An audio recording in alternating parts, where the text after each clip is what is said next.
In today's video, I'm going to teach you how to use Google Meet Companion Mode. Whether you're participating in a work meeting, attending a virtual classroom, or just wanting to join an online gathering more efficiently, Google Meet's Companion Mode is designed to enhance your experience, allowing you to interact in innovative ways without being directly on the call. So, let's dive right in and make you a pro in just about 5 minutes. To get things started, you'll need to head over to Google Meet. It's as simple as opening a browser and navigating to the Google Meet website. Once you're there, you're going to find the option to enter a meeting code. This code is unique to each meeting and should be provided to you by the host or found in your meeting invitation. Go ahead and paste that meeting code into the provided field. You're almost there.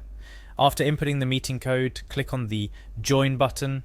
It might seem like you're about to enter the meeting directly, but there's an incredible feature waiting for you, the Companion Mode. Upon clicking Join, your next step is to select the option to use Companion Mode. Look around the screen, you should see Ask to use Companion Mode. This option is specifically designed for those who are joining the meeting but are not the main presenters, or if you're in a room with multiple participants but want to interact individually. After selecting Companion Mode, there's just a little patience required. Since Google Meet is a secure platform, you'll need to wait for the host to admit you into the meeting using this mode. It's a simple step for the host, but it's a necessary one to keep the meeting secure and ensure only authorized participants are joining in Companion Mode. So, what makes Companion Mode so special?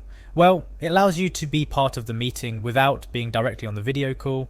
You can participate in polls, chat, view the presentation and more, all while possibly sitting in the same room as other participants, or being on your mobile device without disturbing the main video feed.